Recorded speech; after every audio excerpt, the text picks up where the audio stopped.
오늘은 시험을 이기는 자에게 주시는 축복이라는 제목으로 말씀 증거하겠습니다. 부제로는 시험을 이기며 삽시다. 한번 따라해볼까요? 시험을 이기며 삽시다. 옆에 있는 분에게 시험을 이기며 삽시다. 한번 할까요? 여러분, 성경 창세기부터 요한계시록까지 보면 시험의 세 종류가 있습니다. 우리가 인생을 살다 보면 여러 가지 시험을 만나잖아요. 그걸 카테고라이즈 하면, 범주로 묶으면 세 가지 시험으로 사실은 요약될 수 있습니다. 첫 번째 시험은 하나님이 주시는 시험이에요. 누가 주시는 시험? 하나님이 주시는 시험. 두 번째는 사단이 주는 시험입니다. 사단이 주는 시험입니다. 세 번째는 자신의 미혹에 이끌려 받는 시험입니다. 이 세 가지 종류로 나뉘어져요. 하나님이 주신 시험, 사단이 주는 시험, 자신의 미혹에 이끌려 당하는 시험, 이 세 가지 종류가 있습니다. 근데 오늘 우리가 창세기 22장을 읽었는데 아브라함이 시험을 당합니다. 시험의 내용은 하나님께서 독자 이삭을 제물로 바치라는 내용이었죠. 그렇다면 아브라함이 당한 시험은 세 가지 종류의 시험 중에 어디에 해당할까요? 하나님이 주는 시험에 해당될까요? 사단이 주는 시험에 해당할까요? 자신의 미혹에 이끌려 당하는 시험에 해당할까요? 첫 번째, 하나님이 주는 시험이에요. 창세기 22장 1절 시험 시작할 때 하나님께서 아브라함을 시험하여 말씀하셨습니다. 하나님이 주시는 시험이에요. 근데 이 하나님이 주시는 시험을 우리는 아브라함이 어떻게 잘 이기고 결국에는 승리했는지 알고 있습니다. 또다시 설명드리지 않아도 돼요. 여러분, 시험 당한 이 아브라함이 어떤 방식으로 그 시험을 이기고 승리했는지는 아브라함만을 위한 것이 아니라 오늘을 살아가는 우리들을 위해서 기록된 말씀이기도 하거든요. 그래서 어떤 방식으로 그 시험을 이길 수 있는지, 시험을 이기는 신앙적 원리가 무엇인지, 그리고 하나님께서 왜 우리들에게 그 시험을 일시적으로 방임하시는지, 그리고 더 나아가서 시험을 잘 이기고 승리한 자에게 주시는 하나님의 축복이 무엇인지 오늘 말씀을 살펴보면서 함께 은혜를 나누고자 합니다. 첫 번째는 어떻게 하면 내게 주어진 이 시험을 잘 이기고 승리할 수 있는, 이것은 하나님이 주는 시험도 마찬가지고요, 사단이 주는 시험도 마찬가지, 자신의 미혹에 이끌려 당하는 시험 역시 마찬가지입니다. 온갖 종류의 시험이 있지만 그 시험을 이기고 승리하는 신앙적 원리는 딱 하나예요. 오늘 창세기 22장에서 아브라함이 어떻게 그 시험을 이겼는지를 성경에 기록함으로 오늘을 살아가는, 그래서 시험을 당하는 우리들에게 어떻게 그 시험을 이길 수 있는지를, 그 원리를 말씀해 주시는 것이거든요. 오늘 이 제목에서 바로 그 시험을 이길 수 있는 비결이 적혀져 있어요. 한번 읽겠습니다. 시작. 하나님의 약속을 믿는 믿음이 시험을 이기게 합니다. 그래서 믿음이 시험을 이기게 하는데, 이 믿음은 맹목적인 믿음이 아니에요. 추상적 믿음도 아니에요. 이 믿음은 실체가 있어요. 무엇을 믿는 믿음? 하나님의 약속의 말씀을 믿는 믿음이에요. 그래서 맹목적 믿음도 아니고 추상적 믿음도 아니고 실체가 없는 믿음이 아니라 실체가 있는 믿음입니다. 하나님의 약속을 믿는 믿음 때문에 아브라함이 하나님이 주시는 시험에서 이기고 승리할 수 있었다는 것입니다. 여러분, 우리가 잘 아는 것처럼 하나님께서 아브라함을 불러서 시험하여 말씀하셨으면 내 독자 이삭을 하나님께 제물로 드리라는 것입니다. 하나님께 독자 이삭을 제물로 드리라는 것은 이삭을 죽이라는 것이었습니다. 우리가 잘 아는 것처럼 아브라함이 당한 시험을 잘 이기고 승리했죠. 어떻게 이기고 승리할 수 있었는지, 바로 22장에서 시험이 나오는데요, 바로 21장에 하나님이 아브라함에게 약속하신 그 말씀 때문이었습니다. 21장 12절 말씀 한번 볼까요? 어떤 약속의 말씀을 주시는가? 하나님이 아브라함에게 이르시되 이삭에게서 나는 자라야 내 씨라 부를 것이다 약속하셨습니다. 너에게 후손들을 허락하실 것인데 그 후손들은 누구로 말미암는다? 이삭으로 말미암는다는 것입니다. 그렇다면 후손을 볼 때까지 이삭이 살아있을까요? 아니면 죽을까요? 당연히 후손을 볼 때까지 이삭은 살아있어야죠. 이삭으로 나는 자라야 내 씨라 부를 것이다. 이삭이 후손을 낳을 것이다 라고 말씀하고 있는 것이죠. 뿐만 아니라 여기서 말하는 내 씨란 사실 궁극적으로 메시아로 오실 예수 그리스도를 가르쳐요. 왜냐하면 이 후손이란 단어, 씨라는 단어가 복수로 되어 있지 않고 단수로 되어 있기 때문입니다. 다시 말해서 메시아 되신 예수 그리스도가 누구로 말미암아 온다? 이삭으로 말미암아 온다. 이삭의 허리로부터 난 후손들로부터 예수 그리스도가 씨로 온다는 것입니다. 이 약속의 말씀을 주셨고, 그리고 22장 가서 내 아들 독자 이삭을 드리라 말씀하신 거예요. 독자 이삭을 드리라 하셨을 때 그 말씀에 적극적으로 반응하고 독자 이삭을 드릴 수 있었던 것은 무엇 때문에? 21장 12절에서 주신 약속의 말씀 때문이었습니다. 이 모든 되어진 일을 히브리서 기자를 통해서 하나님께서 이렇게 친히 설명해 주고 계십니다. 11장으로 한번 가볼까요? 히브리서 11장 17절을 보면 아브라함은 시험을 받을 때에 무엇으로 이삭을 드렸다고요? 믿음으로 이삭을 드렸어요. 믿음이란 추상적이거나 맹목적이지 않다고 그랬어요. 실체가 없지 않다고 그랬어요. 그 믿음으로 이삭을 드렸는데 그 믿음의 근거가 무엇이었느냐? 약속이었다는 거예요. 하나님은 아브라함에게 약속을 주셨고 아브라함은 하나님으로부터 그 약속을 받은 자라는 거예요. 그렇다면 그 약속이 무엇입니까? 18절 말씀 한번 볼까요? 그에게 이미 말씀하시기를, 22장에서 시험하셨지만 21장에서 이미 말씀하시기를 내 자손이라 칭할 자는 누구로 말미암는다고요? 이삭으로만. 창세기 21장 12절의 말씀과 히브리서 11장 18절의 말씀은 어순만 도치되어 있어요. 어순만 달라요.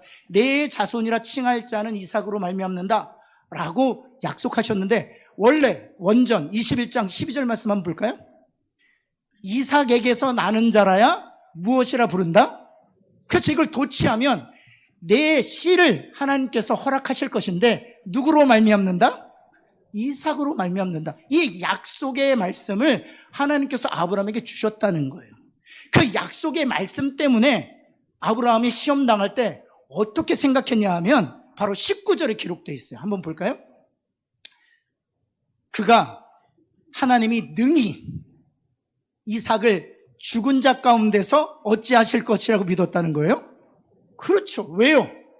여러분, 시험 당할 때는 하나님이 이삭 대신에 순양을 예비하실 것은 아예 생각지도 못했어요. 그러나 21장에서 내 씨가 이삭으로 말미암을 것이다, 내 자손이 이삭으로 말미암을 것이다 라는 그 말씀 때문에 이삭을 제물로 바쳐 죽인다고 해도 하나님의 그 약속을 전능하시고 영원하신 하나님이 이루실 것이기 때문에 죽은 제물이 된 이삭조차도 죽은 자 가운데 다시 살리셔서 하나님이 나에게 하신 약속을 이루실 것이다 라고 생각했다는 거예요. 여러분, 이것은 무엇을 얘기하는 것입니까? 시험 당할 때 시험을 이길 수 있는 유일한 비결이 있는데 그것은 무엇이다? 하나님의 약속의 말씀을 믿음으로 붙드는 것이다 는 것입니다. 여러분, 요셉을 한번 상기해 보시기 바랍니다. 그는 노예가 되었습니다. 타국에서 죄 속에서 감옥에 갇혔습니다. 그럼에도 불구하고 요셉의 일대기가 적혀있는 성경을 보면요, 단 한 번도 두려워하지 않았어요. 불안해하지 않았어요. 미래에 대해서 걱정하지 않았어요. 더 나아가서 이런 지경이 되게 하신 하나님을 원망하지도 않았습니다. 형제들을 향하여 분노하지도 않았습니다. 이유가 어디였습니까? 티네이저 10대 때 하나님께서 꿈과 환상을 통해서 자기에 보여주신 약속이 있었거든요. 형제들이 나에게 절할 것이다. 심지어 부모들도 나에게 절할 것이다. 하나님이 어떤 방식으로든 나에게 보여주신 그 약속의 말씀을 이룰 것이다 라고 믿었기 때문에 그는 노예 생활에서도, 타국에서 죄수 생활에서도 두려워하지 않았다는 거예요. 마침내 어떻게 되었습니까? 그가 총리 대신이 되었을 때 하나님의 약속의 말씀은 이루어졌어요. 여러분, 다윗은 어떻습니까? 사울 왕의 살해 위협으로 인하여 동굴을 전전그 10년 이상을 유대가 의견을 숨어 지냈습니다. 그럼에도 불구하고 두려워하지 않았어요. 불안해하지 않았어요. 공포에 사로잡히지 않았습니다. 요셉처럼 하나님 양을 원망하지도 않았어요. 심지어 사울 왕을 죽일 수 있는 기회가 있었지만 자신의 인생을 하나님께 맡겨요. 여러분, 이런 담대한 사람이 될 수 있었던 것, 자기에게 마주한 그 시험을 당당히 이겨낼 수 있었던 것은 무엇 때문입니까? 그렇죠. 하나님께서 사무엘을 보내셨고 사무엘로 하여금 기름 붓게 하셨잖아요. 그 기름 붓게 하셨다는 것은 무엇입니까? 바로 다음 왕이 너다 이런 것이잖아요. 여러분, 다윗은요, 아비 이새에게도 성에 안 차는 아들이었어요. 그런데도 하나님께서 사무엘을 통해서 기름 부으시고 넥스트 킹, 다음 왕으로 딱 정하셨어요. 그 기름 부으심을 통하여 하나님이 주신 약속의 말씀을 붙들었을 때 어떤 고난과 어떤 환란이 찾아와도, 심지어는 사울 왕의 살해 위협을 받때도 두려워하지 않았다는 거예요. 여러분, 일전에 제가 그 비디오 클립을 하나 보여드렸는데요. 미국 다이빙 선수, 10대 소녀죠. 이제 올림픽에 출전하려고 하는데 7주 전에 오른쪽 발등에 골절상을 당했어요. 골절상을 당했으면 다이빙 때에서 발등에 힘을 줄 수 없기 때문에 뛰어내릴 수가 없습니다. 그래서 의사들이 올림픽 출전은 불가능하다, 그렇게 진단을 내렸습니다. 잘한 것처럼 그날 밤 하나님께 물었죠. 로라 윌킨스라는 10대 이 소녀가 하나님 어찌하면 좋을까요? 그때 하나님께서 약속의 말씀을 주셨죠. 빌립보서 4장 13절. 우리 한번 같이 한번 읽어볼까요? 시작. 내게 능력 주시는 자 안에서. 그렇죠. 사람들이 다 안 된다고 할지라도, 지금 발등이 골절이 되어서 올림픽에 출전할 수 없는 상황일지라도 내가 할 수 있는 것은 누구 안에서 가능하다? 내게 능력 주시는 자 안에서 가능하다. 이 약속의 말씀을 붙들고 출전했고 다이빙 때 설 때마다 이 약속의 말씀을 입술로 되뇌었어요. 결국에는 그리스도 안에서 모든 것을 할 수 있게 되었습니다. 약속의 말씀을 붙드는 한 우리는 시험 속에서 이기고 승리하게 될 줄을 믿습니다. 여러분, 두 번째는요, 믿음으로 시험을 잘 통과하잖아요. 그러면 그 시험을 통하여 하나님의 뜻을 발견하게 돼요. 시험을 일시적으로 우리에게 방임하시는 이유가 있습니다. 하나님은 선하신 하나님, 전능하신 하나님이시기 때문에 시험을 단번에 제거하실 수도 있어요. 그러나 그 시험을 우리에게 방임하시고 허용하시는 이유가 있다면 믿음으로 그 시험을 잘 통과하여 그 시험 속에 담아두신 하나님의 그 보석 같은 진리와 교훈과 계획과 뜻을 발견하기를 원하시기 때문이라는 사실입니다. 여러분, 창세기 22장 13절 한번 볼까요?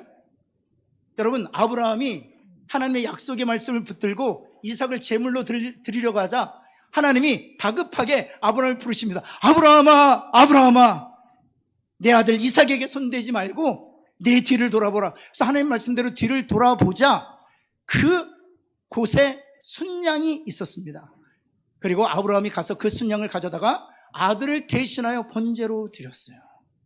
여러분, 그런데 이 사건을 통해서 아브라함이 깨닫게 된 것이 있습니다. 바로 14절에 이렇게 기록되어 있어요. 아브라함이 그 땅 이름을 무엇이라 정했다? 여러분, 이것은 구약 성도들에게 있어서는 중요한 이벤트예요. 여러분, 구약 성도들은요, 하나님께서 주신 은혜, 하나님께서 베푸신 그 놀라운 은총에 감사할 때마다 그 지명의 이름을 불렀어요. 여러분, 야곱이 야복강 지나면서 하나님을 만나잖아요. 그래서 야곱이란 이름이 없어지고 이제 이스라엘 새로운 이름을 받지 않습니까? 너무 감사해서 그 땅 이름을 불렀어요. 야복이라고 부르지 않고 그 땅 이름을 다른 언어로 불렀어요. 그 땅 이름이 뭘까요? 참고로 말씀드리면 이건 초등학교 3학년 문제입니다. 모르시면 초등학교 3학년, 죄송합니다. 예, 그 땅 이름을 야곱이 명했어요. 야복강이 아니라 다른 이름으로 불렀어요. 뭘까요? 큰일 났네. 세자입니다, 세자. 부로 시작합니다, 부. 그렇죠. 브니엘. 알면서도 말씀 안 하시는 거죠. 브니엘입니다. 브라는 단어는 얼굴이란 뜻이에요. face란 뜻이에요.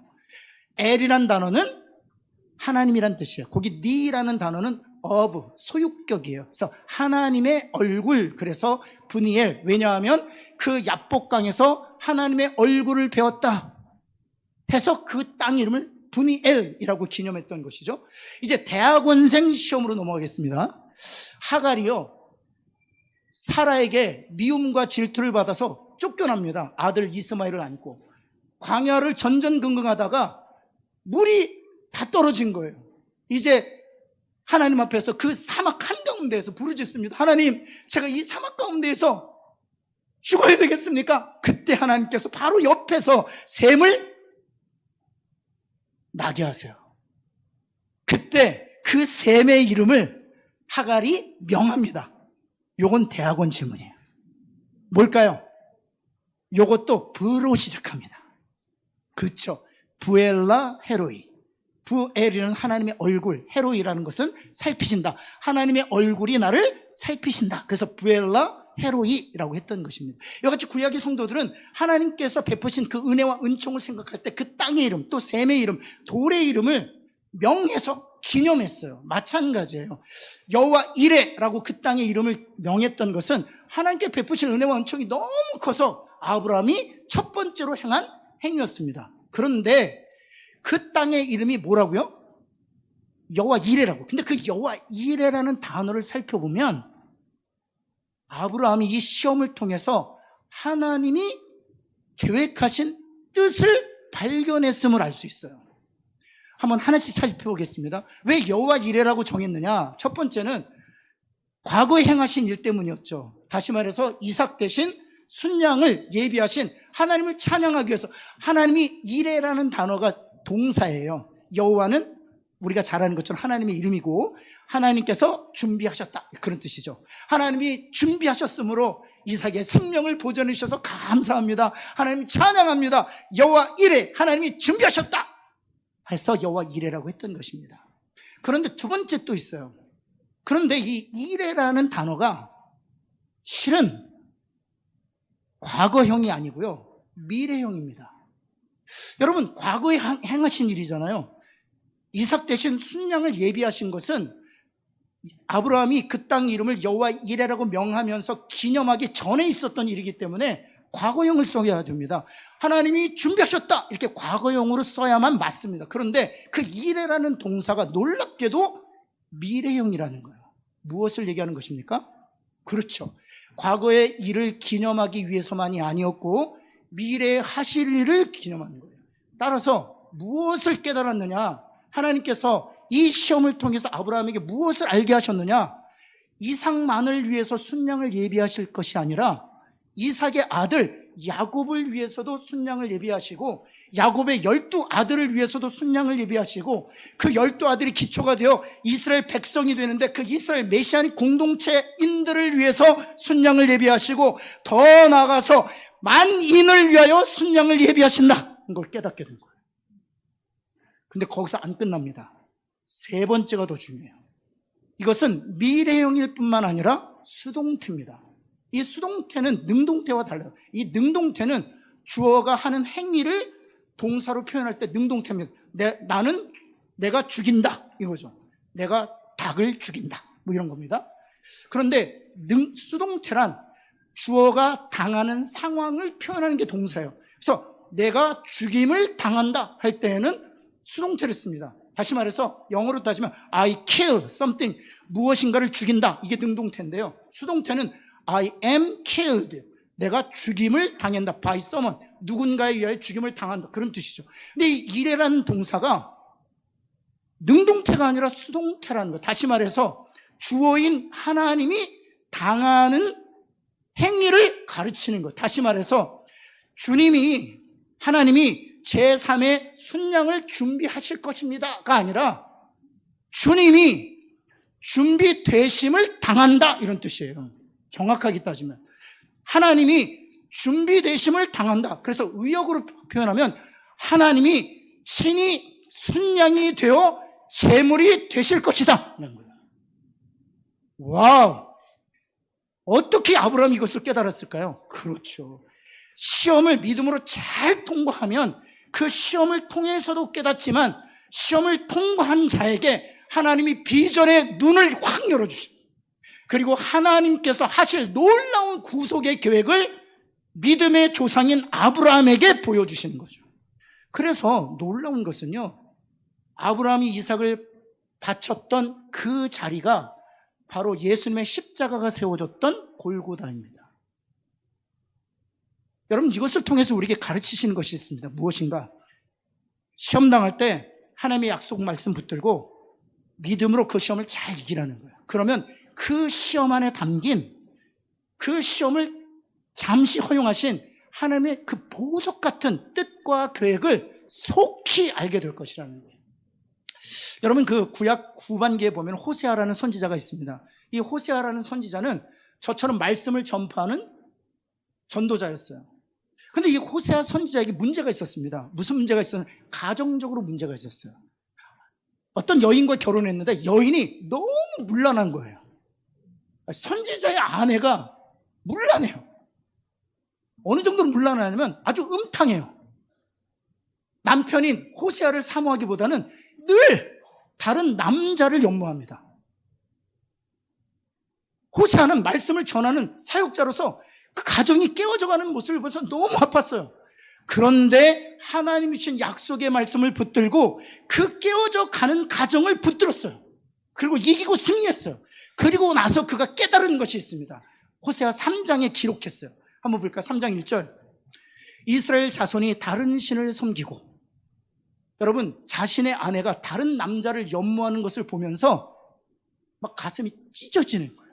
카톡을 볼 때마다, 메시지를 볼 때마다, 문자 텍스트를 볼 때마다 내가 아닌 다른 남자를 연모하는 아내를 보면서 가슴이 찢어진 호세아가 다른 신을 섬기는 이스라엘 백성들을 바라보면서 하나님의 마음이 어떨지를 깨닫게 된 거예요.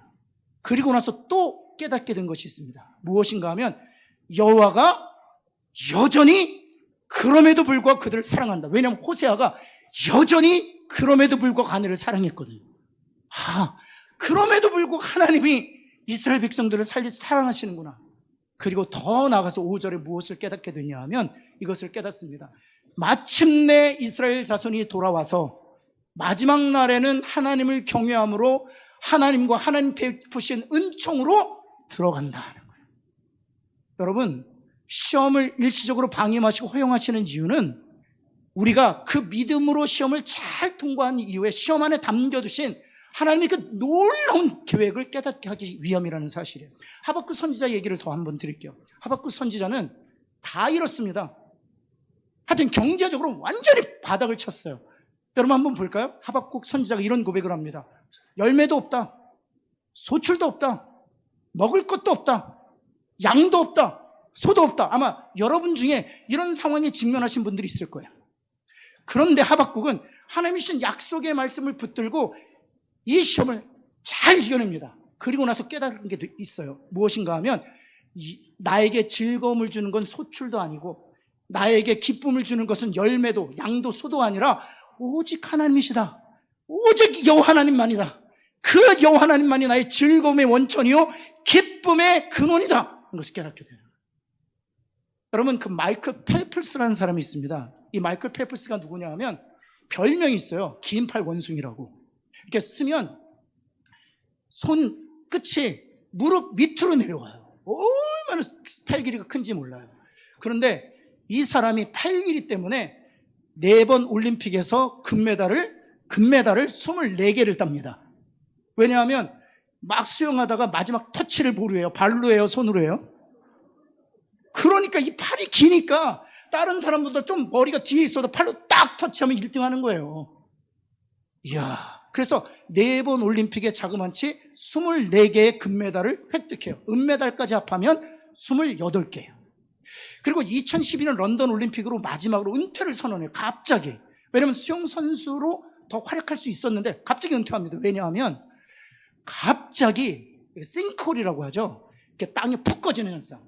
땅이 푹 꺼져 버린 거예요. 자신의 삶을 돌이켜 보니까 수영밖에 없는 거예요. 수영밖에 없는 거예요.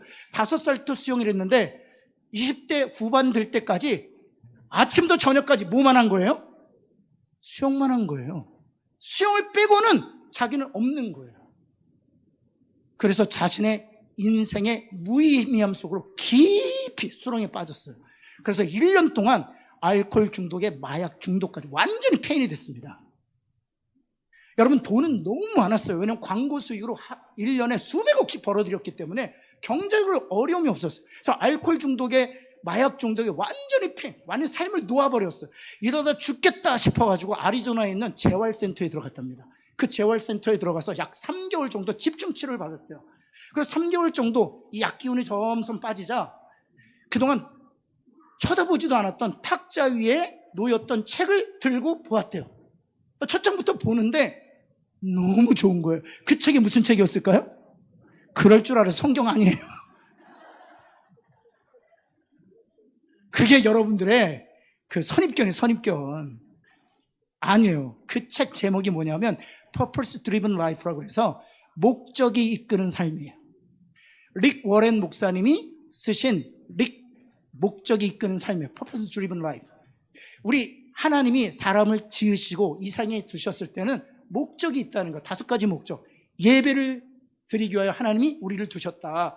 교제하기 위하여, 훈련하기 위하여, 우리에게 주어진 재능을 가지고 사역하기 위하여, 우리에게 주어진 재능 가지고 하나님의 지경을 넓히기 위하여 하나님이 이 세상에 우리를 두셨다. 이 목적이 이끄는 삶을 읽고 나선 그 자리에서 예수 그리스도를 영접하고, 내 삶의 목적이 금메달이 아니라, 내 삶의 목적이 수용하는 것이 아니라 이것을 통해서, 이 재능과 달란트를 위해서 하나님께 영광을 돌리는구나 깨닫게 된 거예요. 그리고 나서요, 1년 만에 다시 훈련에 돌입해서 2016년 브라질에 있었던 리우 올림픽에 가서 5개 은메달을 싹쓸이 했대요. 100m, 200m, 300m, 400m, 혼계형까지. 여러분, 그리고 다닐 때마다 누구를 찬양합니까? 하나님을 찬양합니다. 여러분, 시험을 일시적으로 이렇게 허락하신 이유가 있습니다. 그것을 통해서 잘 이기고 승리한 자들에게 그 시험에 담긴 하나님의 놀라운 계획을 깨닫게 하기 위함입니다. 그런 놀라운 발견을 하시는 저와 여러분 되기를 예수 그리스도로 축원합니다. 마지막 세 번째는요, 믿음으로 시험을 잘 통과한 자에게 하나님 축복하세요. 옆에 있는 분에게 하나님 축복하십니다. 안 그럴까요? 너무 당연하죠. 이건 너무 당연해요. 우리 아이들이 시험 잘 보면 뭐예요? 여러분, 시험 잘 봐서 엄마 나 시험 잘 봤어. 그럼 그래? 그러거나 말거나 그렇습니까? 아니에요. 시험 잘 통과하면 너무 기쁜 거죠. 그것도 고난과 환난과 역경, 도저히 이겨낼 수 없는 그 어려운 시험을 약속의 말씀 붙들고 이기고 승리한 자를 하나님은 어찌 기뻐하시지 않겠어요? 여러분, 천국 갈 때 죽음이 우리를 앞을 가로막을 때 저 예상 질문 2가지 하거든요. 늘 저 자신에게 예상 질문을 넣어놓아야 당황하지 않습니다. 내가 암 말기에 걸려서 3개월 뒤에 죽는다는 선고를 받을 때 너 어떡할래? 제가 예상 문제 써놨어요. 2번째, 내가 정말 사랑하는 아내나 혹시 자녀들이 하나님 나라에 먼저 가면 너 어떡할래? 이게 예상 질문에 있어요. 제가 그 답을 적어놨습니다. 요한복음 11장 25절. 그 답이 뭡니까? 나는 부활이요 생명이니 나를 믿는 자는 죽어도 살리라. 하나님, 제가 이 시간, 이 순간 생명을 하나님 거두신다고 해도 이 말씀대로 죽어도 살게 될 줄을 믿습니다. 비록 내 사랑하는 이가 나보다 먼저 앞서 하나님 품으로 가지만 다시 살아나 천국에서 다시 만나게 될 것을 믿습니다. 그 말씀 때문에 그 어려운 시간들을 이겨낼 수 있는 거예요. 그렇게 잘 이겨낸 자에게 어찌 하나님 축복하지 않냐는 거예요. 여러분, 아브라함에게 어떻게 축복하셨는지 한번 볼까요? 창세기로 한번 가보겠습니다. 우리 17절, 18절 말씀인데요. 앞에 구절 어떻게 되어 있습니까? 내가 내게 시험을 잘 이겼어요. 내가 내게 무엇을 주겠다? 그냥 복이 아니에요. 큰 복 주겠다는 거예요. 옆에 분에게 한번, 하나님은 아니지만 이 말씀을 그대로 큰 복 주실 줄을 믿습니다. 한번 할까요? 여기 큰에다가 강조를 큰 복 해야 돼요. 큰 복 주신다. 그냥 복이 아니라 큰 복 주신다. 그리고 나서 그 복의 내용을 3가지로 설명하시는 거예요. 첫 번째는 내 씨가 크게 번성하게 될 것이다. 이렇게 말씀하시는 거예요. 내 씨가. 그렇죠. 아브라함의 후손이 얼마나 많습니까? 우리도 아브라함 믿음의 조상이라고 하잖아요. 아브라함의 후손이 정말 별과 같이 많게 되었습니다. 뿐만 아니라 3번째 줄에 보면 내 씨가 그 대적의 성문을 어찌한다고요? 차지한. 이게 무슨 뜻이냐면 내 후손이 원수들을 항상 이길 것이다, 이런 뜻이에요. 여러분, 이삭 경우에 한번 볼까요? 이삭이 농사를 지을 때마다 잘 되는 거예요. 너무 시기가 나서 주변에 있는 사람들이 이삭의 우물을 계속 막아버립니다. 흙으로 메워버려요. 몇 번이나? 4번이나. 그런데 메울 때마다 평생에 한 번 발견하기도 어려운 우물을 4번, 5번씩이나 발견합니다. 그리고 나서 마지막에 성경이 어떻게 맺고 있느냐, 그 이야기를 100배의 축복을 주셨다, 이렇게 되어 있어요. 여러분, 요셉은 어떻습니까? 그렇죠. 원수를 이기고 승리했죠. 모세는 어떻습니까? 다윗은 어떻습니까? 아브라함의 다 후손들이 다 원수를 이기고 승리했어요. 하나님이 믿음으로 시험을 잘 통과한 자에게 하나님 그런 은혜와 복을 주신다는 거예요. 믿음을 약속의 말씀 붙들고 잘 통과하여 우리 후손들이 복을 받게 되기를 예수 그리스도의 이름으로 축원합니다. 더 나아가서 이 네 씨가 누구를 궁극적으로는 예수 그리스도를 의미해요. 예수 그리스도가 사망의 권세를 쥐고 있는 사단의 권세를 깨뜨릴 것이다. 이런 거. 고린도전서 15장에 가면 사도 바울이 담대하게 이렇게 선언합니다. 사망아, 너의 승리가 어디 있느냐? 이렇게 해요. 우리는 죽음 때문에 늘 패배하는 인생을 사는 것 같아요. 그런데 예수 그리스도의 십자가와 부활 사건을 경험한 사도 바울이 그 죽음과 사망에 대해 이렇게 담대하게 너의 승리가 어디 있느냐? 그리고 나서 그 다음 절에 사도 바울이 무엇이라고 고백하냐 하면 예수 그리스도로 말미암아 사망과 죽음 가운데서 이김과 승리를 주신 하나님께 감사하노라. 이 아브라함에게 주신 축복이 그대로 예수 그리스도 안에 성취된 것을 볼 수 있죠. 마지막에 18절에 보면 무슨 축복을 주느냐? 천하 만민이 너를 통해서 복을 받게 될 것이다. 이 마지막으로 축복하세요. 천하 만민이 너의 씨로 말미암아 예수 그리스도로 말미암아 복을 받게 되는 것이 성취되죠. 여러분, 이와 같이 믿음으로 시험을 잘 이긴 자에게 하나님께서 큰 복 주신다는 사실입니다. 특별히 신명기 8장 16절 말씀 볼까요? 신명기 8장 16절 말씀, 이 말씀을 같이 한번 읽겠습니다. 시작. 내 조상들도 알지 못하던 만나를 광야에서 내게 먹이셨나니 이는 다 너를 낮추시며 너를 시험하사 마침내 내게 복을 주려 하심이었더라. 여러분, 이스라엘 백성들이 광야 40년 동안 하나님으로부터 주어지는 시험을 당했습니다. 그런데 그 시험은 자신의 미혹에 이끌려 약속의 땅에 들어가지 못함으로 받게 된 시험이었어요. 그럼에도 불구하고 하나님께서는 그들을 시험하셨는데, 40년 동안 시험하셨는데, 그 시험의 목적이 무엇이라고 설명하고 있는 것입니까? 자신의 미혹을 따라 시험당한 이스라엘 백성인데도 불구하고 하나님은 그 시험을 통해서 주고자 하시는 것이 무엇이라고요? 마침내 복 주신다는 거예요. 여러분, 하나님이 주는 시험, 사단이 주는 시험, 자신의 미혹에 이끌려 당하는 시험이 있을 수 있습니다. 그러나 약속의 말씀 붙들고 그 시험을 잘 이기고 승리하면 하나님께서 아브라함에게 그리하셨던 것처럼, 또 이스라엘 백성들에게 그리하셨던 것처럼, 요셉과 다윗에게 그리하셨던 것처럼 큰 복 주실 줄을 믿습니다. 한 가지 이야기하고 말씀드릴게요. 해롤드 러셀이라는 사람인데요, 제2차 세계대전 때 수류탄 잘못 던져서 두 손, 이 손목으로부터 끊어졌어요.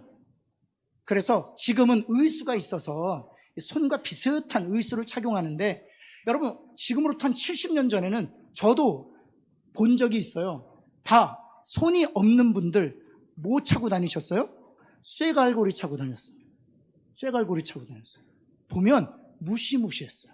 근데 그 20대 중반에 두 손을 잃어서 두 손에 쇠갈고리 차고 살게 됐습니다. 시리에 빠져서 낙심하고 있던 차에, 감사하게도 크리스찬이었어요. 부모님 따라 함께 예배를 드리던 중에 예수 그리스도를 인격적으로 만나고, 그때 하나님께 주신 약속의 말씀을 붙들어요. 그게 예레미야서 29장 11절 말씀인데요, 내가 당한 일은 재앙이 아니라, 이렇게 말해요. 자기는 재앙이라고 생각했거든요. 내가 당한 일이 재앙이 아니라 오히려 미래에 희망과 번영을 주려는 가스플랜, 하나님의 계획이다. 29장 11절 말씀을 받아요. 아멘은, 하나님, 이것이 재앙이 아니라 미래의 희망과 번영을 주려는 하나님의 무한한 계획인 것을 내가 믿습니다. 그 약속을 딱 붙들어요. 그리고 그 자기에게 당한 시험을 이기기 시작합니다. 그리고 나서 제일 처음 무엇으로 하냐면 그 갈고리로 볼펜을 잡고 자서전을 썼어요. 그 자서전의 제목이 뭐냐면 우리 생애 최고의 해입니다. 여러분, 우리 생애 최고의 해가 언제인 줄 아세요? 그 자서전을 보면 바로 2차 세계대전 때 손을 잃었던 그날이 자기 생애 최고의 해라고 하는 거예요. 그리고 자서전이 베스트셀러가 되고요, 베스트셀러가 되면 뭐가 되나요? 영화가 됩니다. 헐리우드 영화로 제작됐어요. 그리고 나서 헐리우드 영화에 이 사람이 캐스팅돼서 실제로 배우로 활동합니다.